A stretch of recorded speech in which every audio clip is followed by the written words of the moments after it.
আজকে 22 অক্টোবর বুধবার সকালে সেনাবাহিনীর যাদের বিরুদ্ধে এই গুম এবং অন্যান্য নির্যাতন খুন এই অভিযোগ ছিল, তাদের মধ্যে 14 জন সেনা কর্মকর্তা যারা বর্তমানে চাকরিতে রয়েছেন তাদের হাজির করা হয়েছিল আন্তর্জাতিক অপরাধ ট্রাইব্যুনালে, আইসিটিতে। তাদের বিচারের টাইমটা নিয়ে কিন্তু কাল থেকে অনেক কিছু আমরা শুনছিলাম। প্রথমত যে তাদের আদৌ হাজির করা হবে কিনা, যদি হাজির করা হয় তাদের কে নিয়ে আসবে, তারা কি সেনাবাহিনীর তত্ত্বাবধানে আসবে নাকি পুলিশের তত্ত্বাবধানে আসবে, এসব নানান কথা হচ্ছিল। তো কালকে ক্যান্টনমেন্ট থেকে আমি নিয়মিত আপডেট পাচ্ছিলাম। প্রথমে শুনলাম যে আজকে তাদের হাজিরা দেওয়া লাগবে না।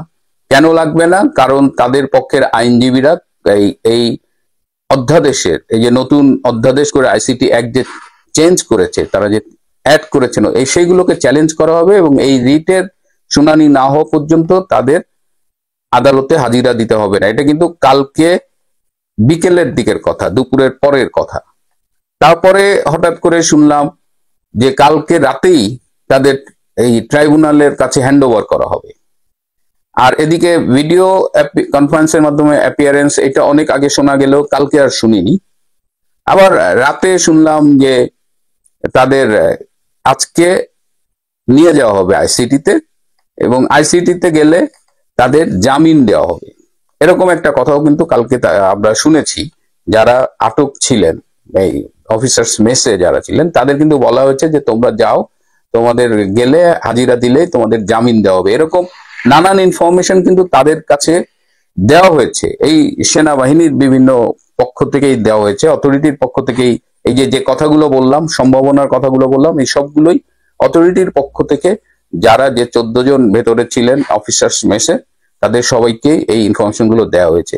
যে প্রশ্নগুলো একদম শুরু থেকেই ছিল যে অ্যারেস্ট ওয়ারেন্ট না বেরোতেই সবাইকে ডেকে এই আর্মি অফিসার্স মেসে কনফাইন করলেন এবং সবাই বলেছেন যে এটা কিন্তু সেনাবাহিনীর ইতিহাসে একসাথে এতগুলো অফিসার এভাবে সিভিল কোর্টে হাজিরা দেননি, এইভাবে একদম চার্জশিট গঠন হয়েছে। এটা খুব রেয়ার একটা ঘটনা এবং এটা সেনাবাহিনীর ইতিহাসে একটা কলঙ্কজনক দিন হিসেবে লেখা থাকবে।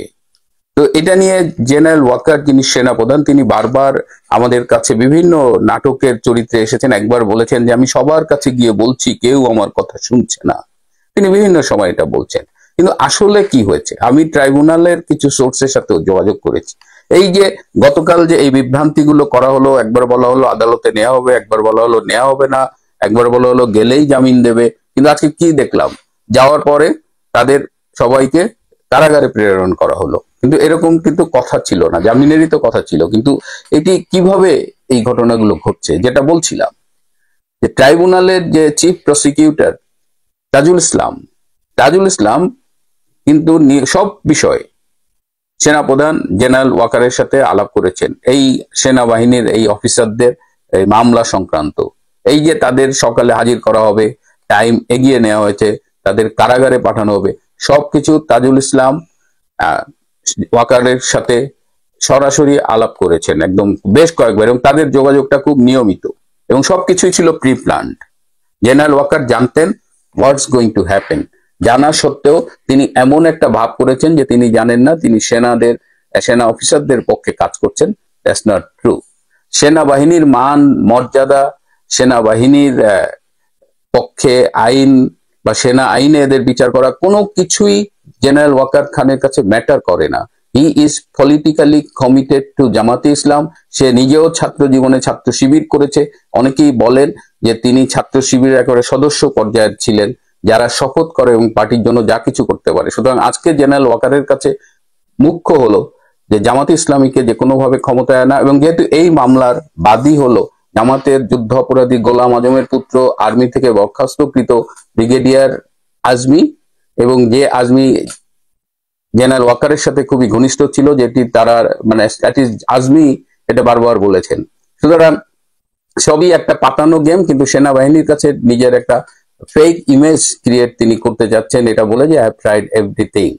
কালকে বরং সেনাবাহিনীর কয়েকজন বিএনপির কাছে অনুরোধ করেছিল যে ডক্টর ইউনূসের কাছে গিয়ে এই যে সেনাবাহিনীকে অসম্মান করা হবে, অপমান করা হবে, সেনাবাহিনীর এইভাবে সবার সামনে জেলে নিয়ে মানে আদালতে নিবে, সেখান থেকে কারাগারে নিবে, তাদের রিকোয়েস্ট করেছিল বিএনপি, যেহেতু ক্যান্টনমেন্টে জন্ম নেওয়া একটা দল, বিএনপির প্রতিষ্ঠাতা একজন সেনা প্রধান ছিলেন জেনারেল জিয়াউর রহমান, সুতরাং তারা যেন ডক্টর ইউনূসের কাছে গিয়ে এই বিষয়ে একটা কিছু করে।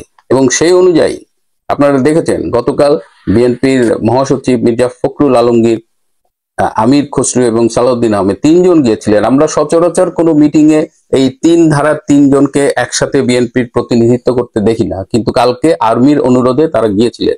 তারা মিডিয়ায় দেখেছি তারা বলেছেন ইন্টারিম গভর্নমেন্টকে কেয়ারটেকার গভর্নমেন্ট হয়ে নির্বাচন পরিচালনা করতে হবে, অনেক কিছু এসব আমরা শুনেছি, কিন্তু যেটা শুনিনি সেটা হলো তারা অনুরোধ করেছেন যে এইভাবে সেনাবাহিনীকে যদি বিচারের মুখোমুখি করা হয় সিভিল আইনে, তাহলে ভবিষ্যতে যে কোনো সরকারের পক্ষে এই সেনাবাহিনীকে দিয়ে কাজ করানো সমস্যা হয়ে যাবে। এবং তারা অনুরোধ করেছিলেন ডক্টর ইউনূসের কাছে যেন এই এই হাজিরা এই বিষয়গুলো যেন ভালোভাবে হ্যান্ডেল করা হয়। কিন্তু ডক্টর ইউনূস কথা রাখেনি, কারণ ডক্টর ইউনূস এবং জেনারেল ওয়াকার এদের গোড়া কিন্তু একই জায়গায়, দুইজনই জামাতকে ক্ষমতায় চায়। বিএনপি, আমি জানি না তারা বুঝতে পারছে কিনা, বিএনপি কে কিন্তু নির্বাচনের টোপ দেওয়া হচ্ছে এবং এখন বিএনপিও বুঝতে পারছে যে নির্বাচন হবে কিনা।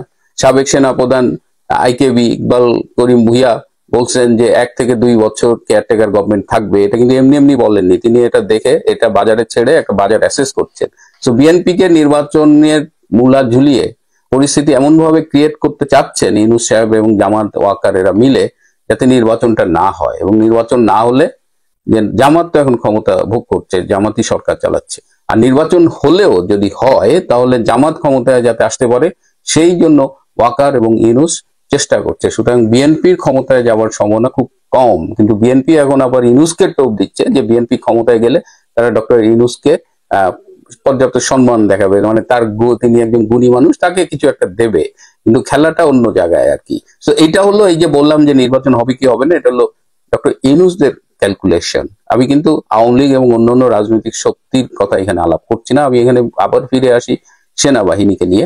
সেনাবাহিনীর মান সম্মান রক্ষা করতে পারলেন না ওয়াকার। আমাদের 70 দশকে আমরা একটা নাটক দেখেছিলাম টেলিভিশনে, আফজাল হোসেনের রচিত নাটক, আফজাল সুবর্ণ অভিনীত, যেখানে সুবর্ণের নাম ছিল রুমকি এবং সেখানে নাটকের নাম ছিল পারলে না রুমকি। তো আজকে আমার সারাদিন এই ঘটনাগুলো দেখে মনে হয়েছে যে পারলো না ওয়াকার, ওয়াকার আপনি পারলেন না।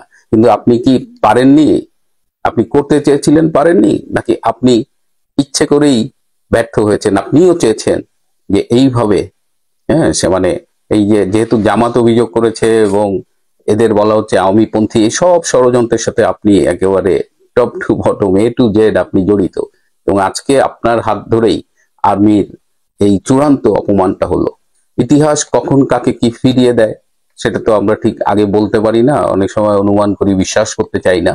তো সেই দিন হয়তো আমরা দেখব যেদিন প্রিজন ভ্যানে করে জেনারেল ওয়াকার খানকেই কোনো এক আদালতের উদ্দেশ্যে নিয়ে যাওয়া হচ্ছে এবং সেখান থেকে হয়তো তাকে কারাগারে পাঠানো হচ্ছে, বলা যায় না।